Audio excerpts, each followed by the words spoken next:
manhaj salaf, metode beragama generasi salaf. Siapa yang dimaksud generasi salaf? Maksudnya adalah generasi pertama umat Islam. Karena salaf itu secara bahasa artinya ma madha wa taqaddam, yang sudah berlalu dan sudah mendahului. Itu secara bahasa. Adapun secara istilah, kalau ulama menyebutkan generasi salaf, artinya adalah generasi pertama umat Islam, generasi terbaik karena dididik oleh guru terbaik, Nabi kita yang mulia, Nabi Muhammad sallallahu alaihi wa ala alihi wasallam. Generasi yang sudah dijamin masuk surga, dan tidak mungkin Allah menganugerahkan kepada kekasihnya kecuali orang-orang terbaik. Kekasihnya Nabi Muhammad SAW, tidaklah mungkin Allah anugerahkan kepada beliau sahabat dan istri-istri dan orang-orang yang mendukung beliau di masa itu kecuali umat yang terbaik. Inilah jemaah sekalian, jalan metode beragama yang Allah perintahkan kepada kita, yang harus kita pilih.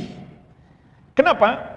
Minimalnya ada 5 alasan. Insya Allah kita sebutkan secara singkat 5 alasan. Mengapa kita harus memilih metode beragama generasi as-salaf, generasi Rasulullah SAW dan para sahabat?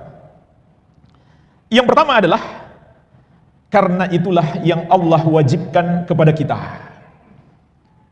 berdasarkan dalil Al-Quran dan hadis dan ijma' kesepakatan seluruh ulama Islam.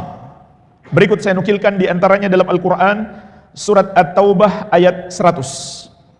Allah Azza wa Jalla berfirman, "Was-sabiquna al-awwaluna minal muhajirin wal ansar walladzina ittaba'uuhum bi ihsan radhiyallahu anhum wa radu an wa a'adda lahum jannatin tajri tahtaha al-anhar khalidina fiha abadan dzalikal fawzul azim."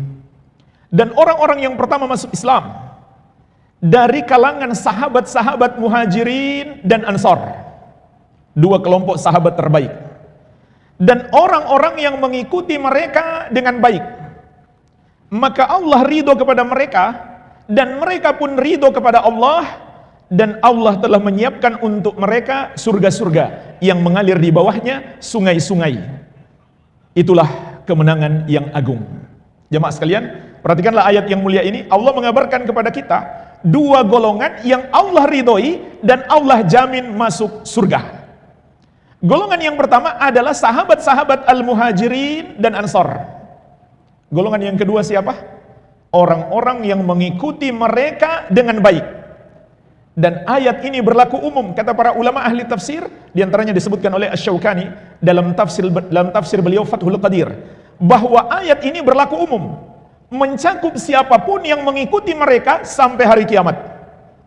Maka dia akan mendapatkan 2 hal ini, ridho Allah. Kenapa Allah ridhoi dia? Karena dia berada di atas jalan yang lurus, dan jaminan masuk surga. Ini arti At-Taubah ayat 100. Dalil yang lain dari Al-Quran, surat An-Nisa ayat 115. Allah Azza wa Jalla berfirman, "Wa may yushaqiqir rasula min ba'di ma tabayyana lahul huda wa yattabi' ghayra sabilil mu'minin nuwallihi ma tawalla wa nuslihi jahannama wa sa'at masira." Surat An-Nisa ayat 115. Dan barang siapa yang menentang Rasul setelah jelas kebenaran baginya, dan dia mengikuti selain jalannya orang-orang yang beriman. Lihatlah jemaah sekalian, 2 penyimpangan Allah ingatkan. Pertama, menentang Rasul, sudah jelas dalilnya dia masih menentang. Yang kedua, mengikuti selain jalannya orang-orang yang beriman. Dan orang-orang beriman ketika ayat ini turun adalah sahabat Nabi Muhammad SAW. Meskipun orang beriman, termasuk kita hari ini yang beriman, tapi tidak diragukan lagi, mereka adalah orang beriman yang paling mulia. Sebagaimana akan kita sebutkan dalilnya insyaallah, mereka adalah golongan orang beriman yang paling mulia, bahkan melebihi seluruh umat para nabi sebelumnya. Namun tentu tidak mungkin melebihi para nabi, tapi dari sisi umatnya, umat Nabi Muhammad SAW yang lebih mulia daripada umat sebelumnya, sebagaimana Nabi kita Muhammad SAW yang paling mulia. Jadi 2 penyimpangan Allah ingatkan, menentang Rasul dan tidak mengikuti jalan sahabat. Apa ancaman Allah? Nuwallihi ma tawalla. Orang yang melakukan itu, kami akan palingkan dia kepada kesesatan yang telah dia pilih. wa nuslihi jahannam, dan kami akan masukkan dia ke neraka jahannam, wa sa'at masira, dan itu adalah seburuk-buruknya tempat kembali. Jadi ayat ini mengancam orang yang tidak mengikuti jalan Rasul sallallahu alaihi wasallam dan para sahabat beliau radhiyallahu taala anhum ajmain. Adapun dalil dari hadis juga sangat banyak, di antaranya dari Ibnu Mas'ud radhiyallahu anhu yang diriwayatkan Al-Bukhari dan Muslim. Rasulullah sallallahu alaihi wasallam bersabda, "Khairun nasi qarni, tsumma alladziina yalunahum, tsumma alladziina yalunahum." Sebaik-baik manusia adalah generasiku, yaitu para sahabat beliau.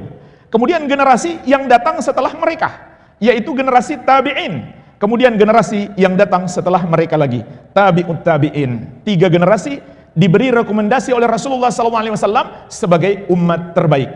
Tidaklah beliau mengabarkan kepada kita kecuali dengan maksud menyuruh kita meneladani mereka. Oleh karena itu, seringkali para ulama kalau menyebut generasi salaf, yang mereka maksudkan bukan sebatas sahabat, tapi juga mencakup tabi'in dan tabi'ut tabi'in. Karena tabi'in dan tabi'ut tabi'in ini adalah orang-orang terbaik dalam meneladani para sahabat radhiyallahu taala anhum ajmain. Adapun penukilan ijma itu juga sangat banyak. Di antaranya dalam kitab Dhammut Ta'wil yang ditulis oleh Imam Ibnu Qudamah Al-Maqdisi, ulama besar dari abad ke-5 Hijriyah. Beliau mengatakan, faqad tsabata wujubu ittiba'is salaf rahmatullahi alaihim bil kitabi was sunnati wal ijma'.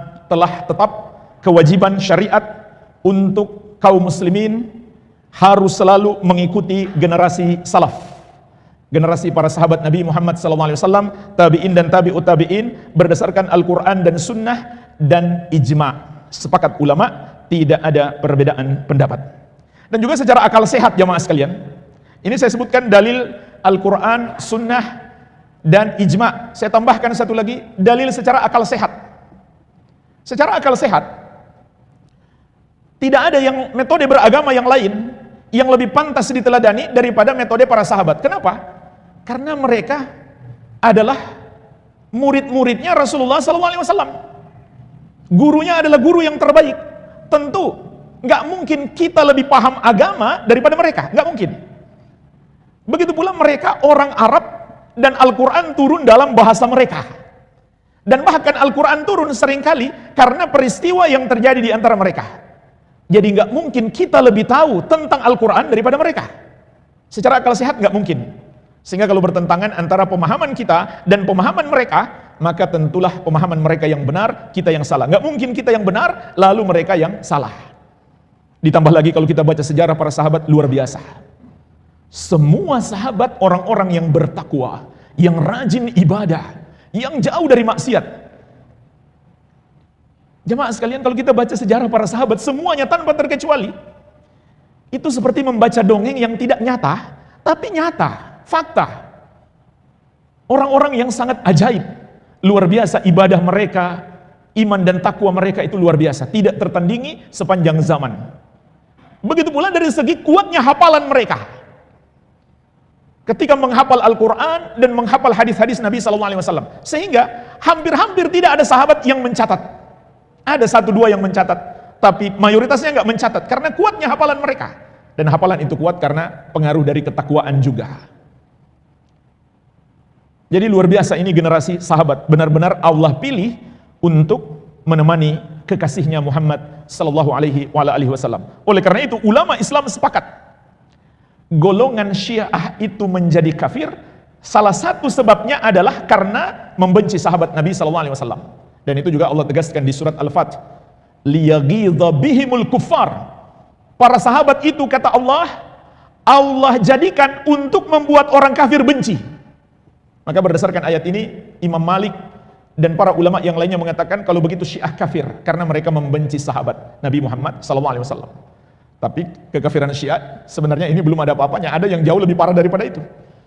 Ada yang sebenarnya jauh lebih parah daripada itu. Seperti menuhankan Ali bin Abi Thalib, menuhankan Al-Husain, berdoa kepadanya, meyakini para imam mereka tahu perkara gaib, mencaci maki para istri Nabi Muhammad SAW.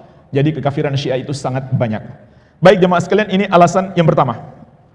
Kenapa kita harus memilih metode beragama generasi as-salafus saleh? Karena itu adalah perintah Allah dalam Al-Quran dan Sunnah, dan sepakat ulama, dan juga berdasarkan akal sehat. Alasan yang kedua, Karena tidak ada jalan selamat dari api neraka di akhirat dan dari kesesatan di dunia selain mengikuti jalan salaf. Ini ditegaskan oleh Rasulullah SAW di dalam banyak hadis. Di antaranya dalam ahaditsul iftiraq, hadis-hadis tentang perpecahan umat yang masyhur. Hadis-hadis yang sangat banyak yang berbicara tentang perpecahan umat. Rasulullah SAW bersabda, "Wasataftariqu ummati ala 73 firqah, kulluha finnari illa wahidah, ma ana alaihi wa ashabi." Umatku akan berpecah menjadi 73 golongan. Semuanya di neraka kecuali satu, yaitu yang mengikuti aku dan para sahabatku.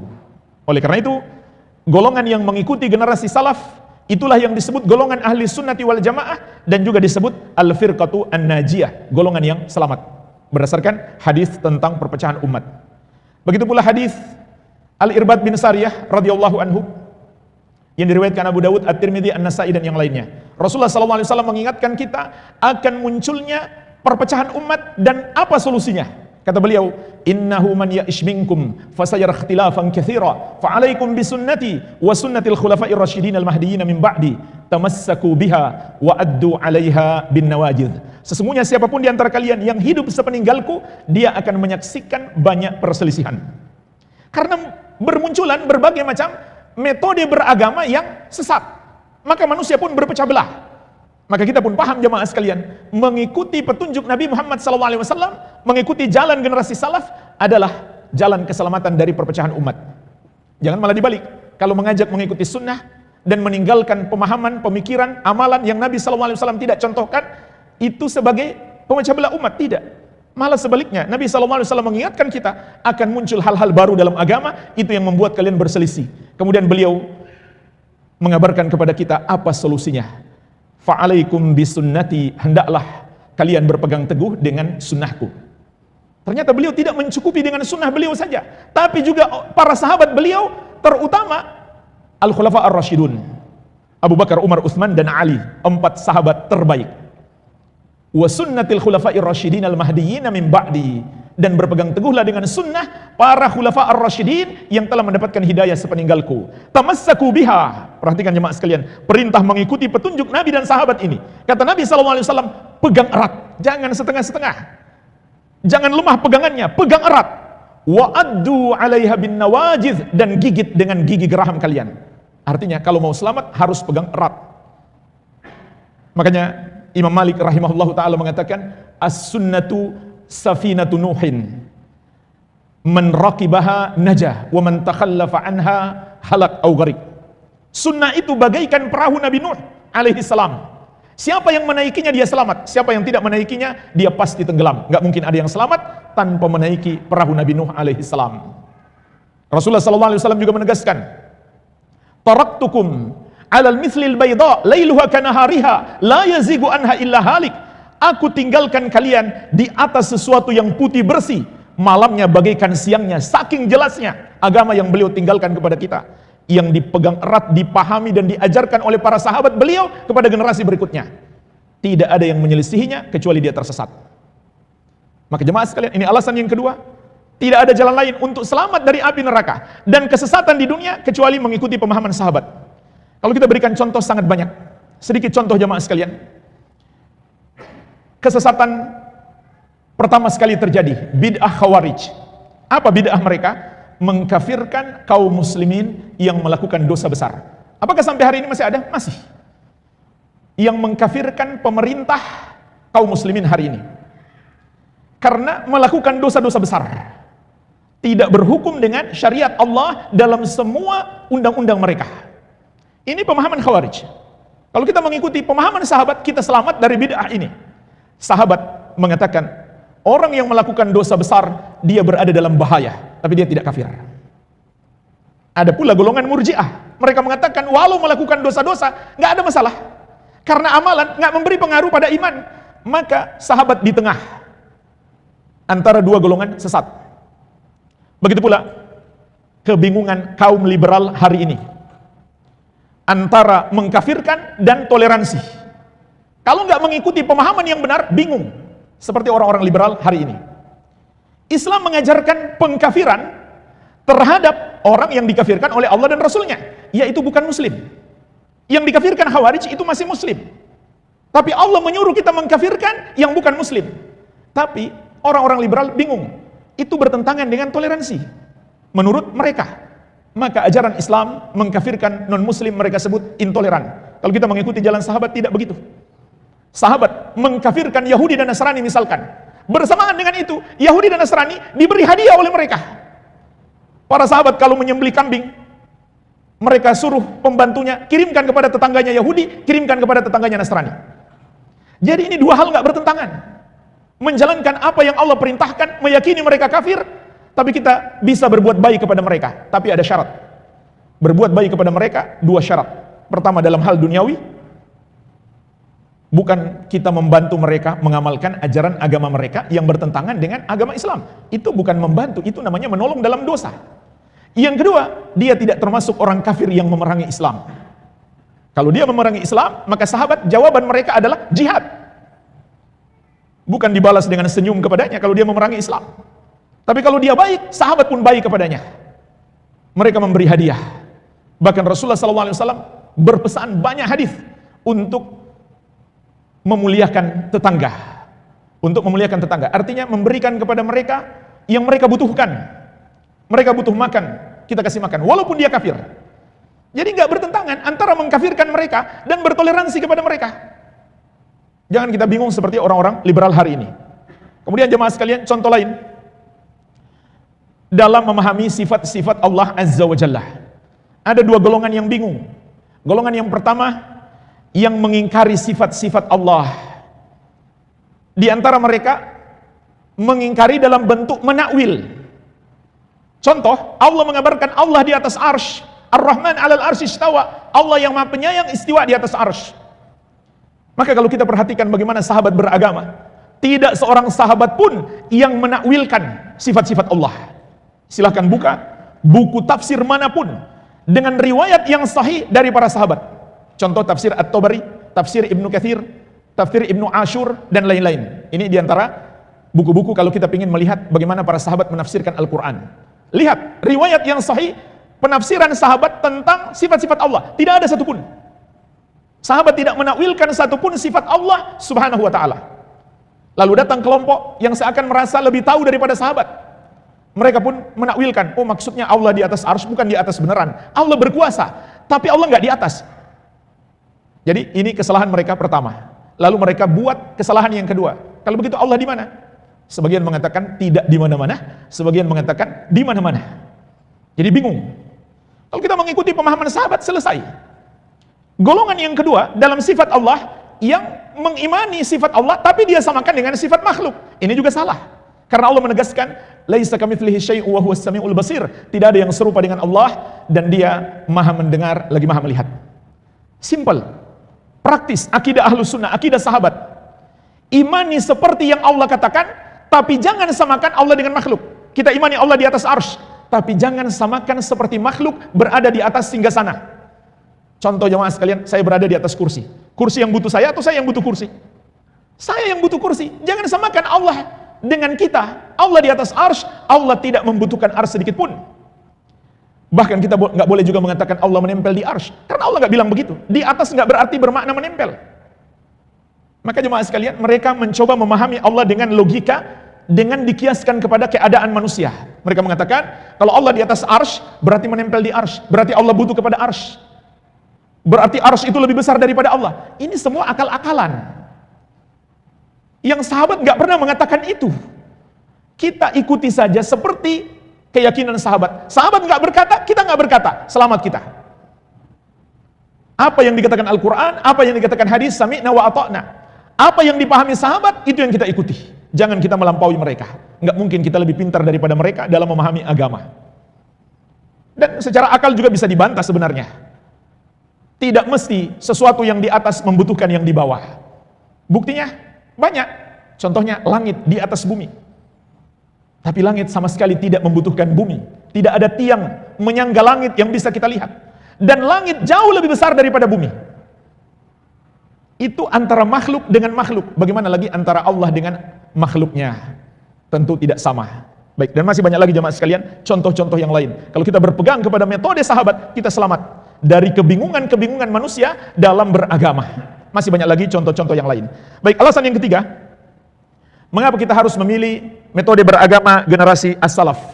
Karena inilah at-taifatul mansurah, golongan yang akan selalu ditolong oleh Allah Subhanahu wa taala. Sebagaimana di antaranya disebutkan dalam hadis Thauban radhiyallahu anhu yang diriwayatkan oleh Imam Muslim, Rasulullah sallallahu alaihi wasallam bersabda, "La tazalu ta'ifatun min ummati dhahirina 'alal haqqi." Akan senantiasa ada segolongan dari umatku yang tetap mendapatkan pertolongan Allah, dimenangkan karena mereka berpegang teguh dengan kebenaran.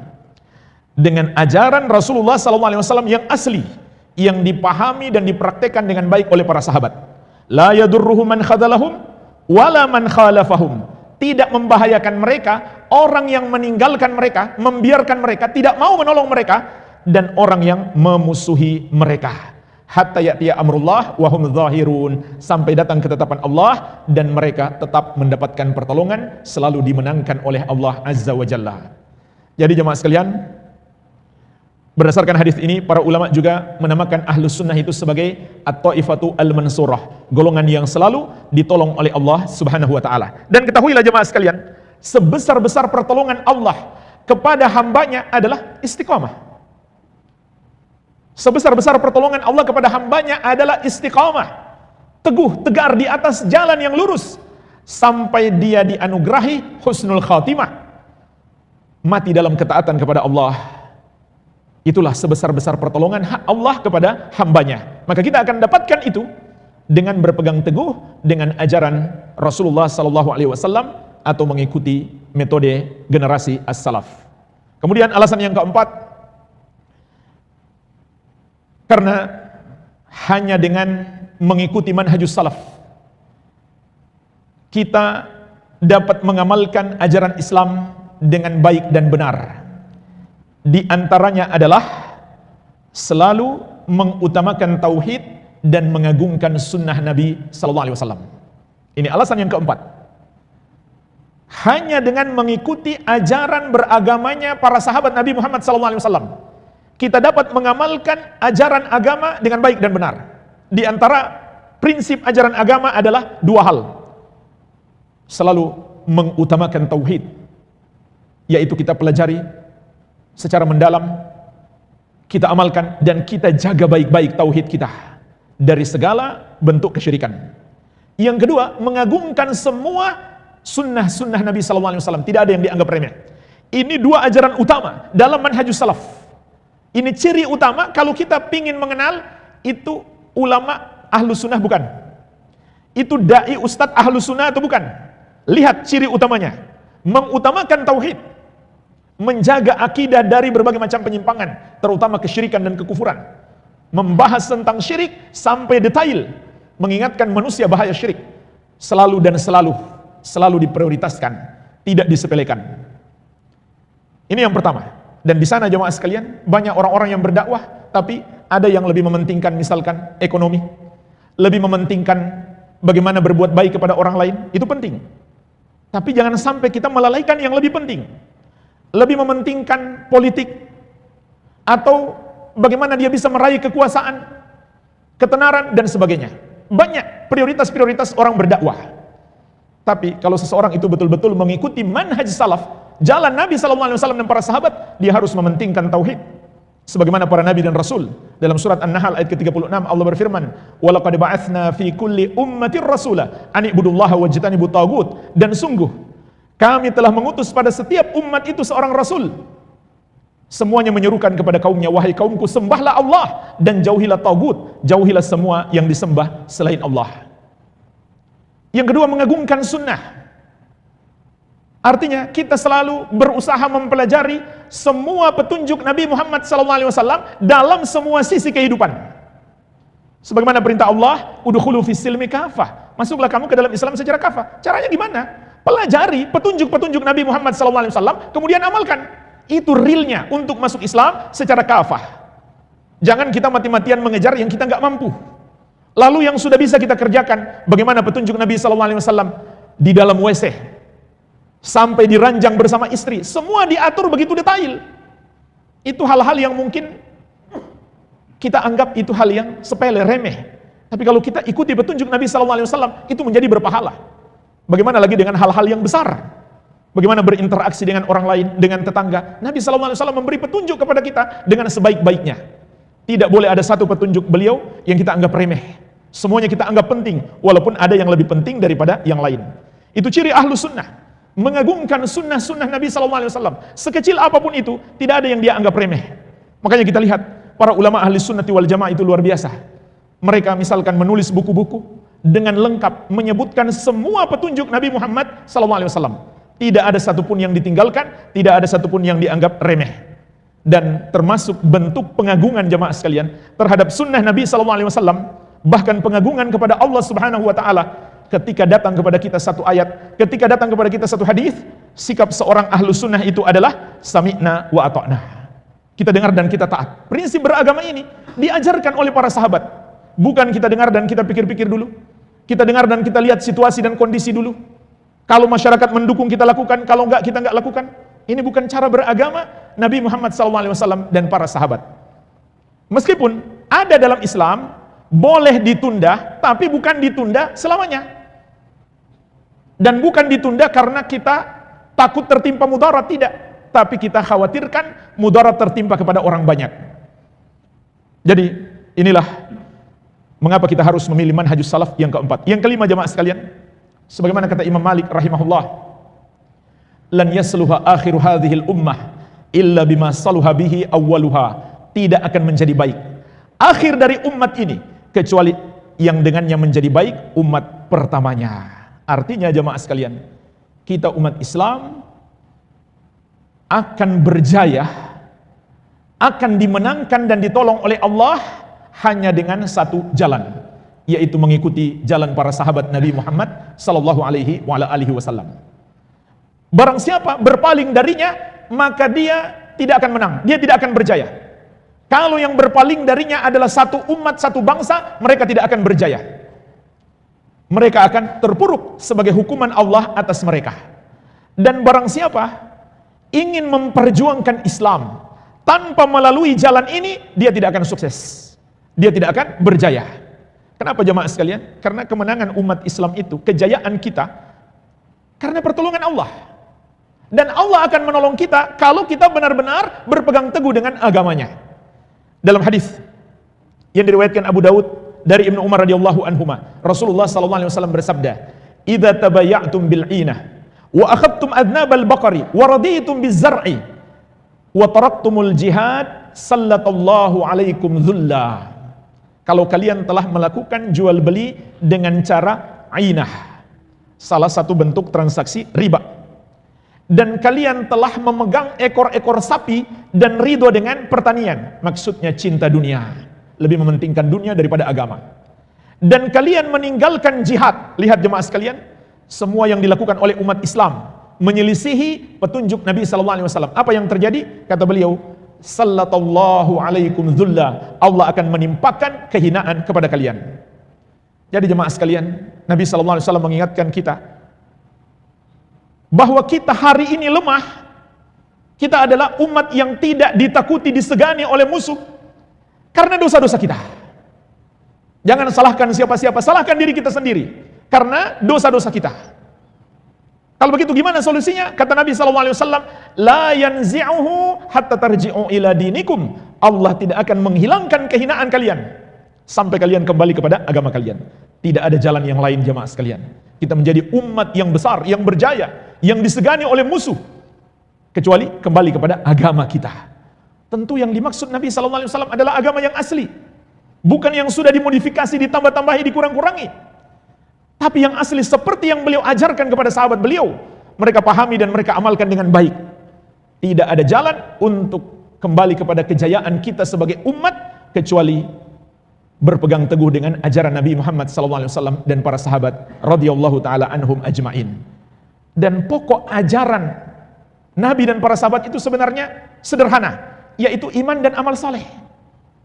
Beriman dengan benar seperti yang diajarkan Nabi SAW dan menjauhi dosa-dosa yang membatalkan keimanan, yaitu kesyirikan dan kekufuran. Amal soleh, amalan yang dilakukan dengan ikhlas, dan sesuai petunjuk Nabi Muhammad SAW. Dalam surat An-Nur ayat ke-55, Allah Azza wa Jalla menegaskan, wa'adallahu alladhina amanu minkum wa amilus solihat. Allah berjanji kepada orang-orang yang beriman di antara kalian dan beramal soleh. Apa janji Allah? 3. Kepada orang yang telah merealisasikan keimanan dan amal soleh. Yang pertama, la yastakhlifannahum fil ard kama stakhlafal ladzina min qablihim. Sungguh benar-benar Allah akan jadikan mereka berkuasa di muka bumi sebagaimana orang-orang sebelum mereka berkuasa. Jadi jemaah sekalian, bukan dakwah Islam mengejar kekuasaan, tapi kekuasaan itu hanyalah sebuah hadiah yang Allah akan berikan kalau kita tegakkan iman dan amal soleh. Kemudian yang kedua, lebih daripada itu, kata Allah, wala yumakkinanna lahum dinahumul ladzi irtadalahum, dan sungguh Allah akan kuatkan agama yang Allah ridhoi untuk mereka sehingga mereka bisa menerapkan syariat. Enggak akan bisa umat Islam menerapkan syariat kecuali kembali kepada ajaran yang benar. Bagaimana bisa memperjuangkan syariat Islam sementara banyak syariat Islam dia tinggalkan? Enggak mungkin jemaah sekalian. Kemudian yang ketiga, wala yubaddilannahum min ba'di khaufihim amna, dan sungguh benar-benar Allah akan gantikan rasa takut mereka menjadi aman sentosa. Artinya Allah akan lindungi mereka dari semua musuh-musuh mereka. Kemudian Allah sebutkan syarat utamanya, ya'budunani la yusyrikuna bi syai'a. Mereka menyembah hanya kepadaku, tidak mempersekutukan aku dengan sesuatu apapun. Tauhid, berpegang teguh dengan tauhid dan menjauhi syirik. Ini syarat utama kemenangan, dan ini adalah ajaran Rasulullah SAW yang paling tinggi yang harus selalu kita utamakan sebagaimana kita sebutkan di poin yang keempat tadi. Walhamdulillah jemaah sekalian, paling tidak inilah penjelasan singkat 5 alasan, dan masih banyak lagi yang lainnya. Alasan-alasan mengapa kita wajib berpegang teguh dengan metode beragama generasi salaf, generasi para sahabat radhiyallahu taala anhum ajmain. Semoga Allah selalu melindungi kita dari keburukan dunia dan keburukan akhirat.